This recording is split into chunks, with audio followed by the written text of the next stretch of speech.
உங்களோட விஷயங்கள் ரா அண்ட் ரியலாக எல்லாத்தையும் எடுத்து வைக்கிறீங்கன்னும் போது உங்களோட நேர்மைக்கு ரொம்ப பாராட்டு தான் பிக் பாஸ். அதே நேர்மை இங்கே எல்லாருக்கிட்டே நாங்கள் இதுக்கு நான் திருப்பி பாருக்கு வக்காலத்தில் வாங்கல, திருப்பி பாரு பண்ணுற தப்பை பேசுங்க தப்பை நான் தான் பேசுகிறேனே.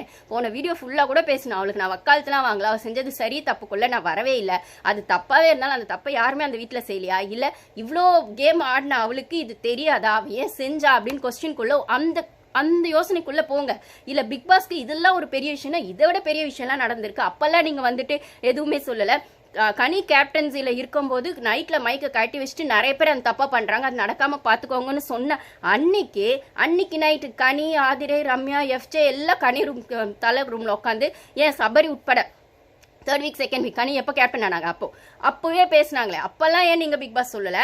அப்போ வந்து நைட் 10 மணிக்கு மேலே வந்துட்டு பேசினா நீங்கள் கண்டுக்கல அப்படின்னு சொன்னால், இங்கே கமருதினும் பாருவும் பேசினது அது ஆஃப்டர் 3-4 தான் இருக்கும், மிட் நைட்டுக்கு அப்புறம் தான், ஏர்லி மார்னிங்ஸில் தான் இருக்கும் அப்படின்னு சொல்லும்போது, அதே மாதிரி அது அவங்களோட பர்சனல் அவங்க பேசினாங்கன்னு வச்சுக்கிட்டாலுமே அங்கே லிவிங் ஏரியா பெட்ரூமில் அந்த ரெண்டு பேரும் உட்காந்து பெட்ரூமில் எல்லாரும் தான் அமைத்து எல்லாமே இருக்கும்போது, சாண்ட்ராலாம் இருக்கும்போது எல்லாமே அந்த பொண்ணு ஓப்பனாக தான் பண்ணுதுன்னும் போது இதில் சாண்ட்ரா விஷயங்களை பேசியிருக்க நிறைய வாய்ப்புகள் இருக்குன்னா, ஸோ எது என்னன்னு தெரியாமல் அப்போ உங்களுக்கு தேவையான கண்டென்ட்டுக்கு நீங்கள் வந்துட்டு சைலண்ட்டாக விட்டுடுறீங்க.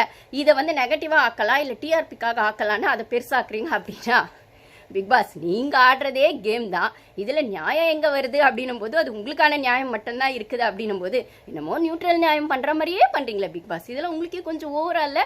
அப்புறம் வெங்காய கண்டென்ட், அந்த வெங்காய கண்டென்ட்டுக்கு வரும். எத்தனை பேர் இந்த வெங்காய கண்டென்ட்டை ரசிச்சிங்கப்பா? நான் ரசிச்சேன்ப்பா, எனக்கு செம்மையாக பிடிச்சதுப்பா.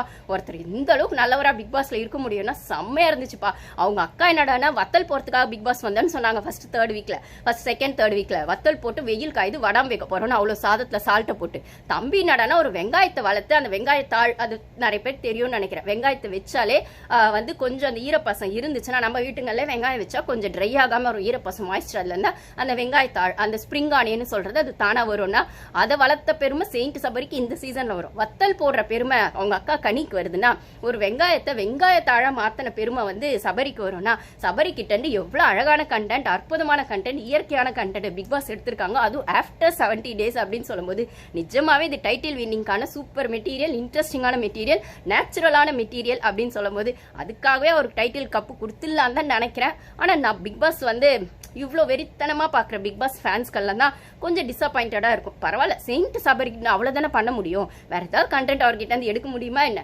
ஸோ அவரை நல்லவராக காட்டினா இப்படி தான் காட்டி ஆகணும். இயற்கையும் அவரும் வெங்காயமும் அவரும் அப்படின்னு சொல்லும்போது நான் ரசிச்சேன்ப்பா அந்த கண்டென்ட். எத்தனை பேர் ரசிச்சிங்க அப்படின்னு கமெண்ட்ஸில் ஷேர் பண்ணுங்க. Thank you guys.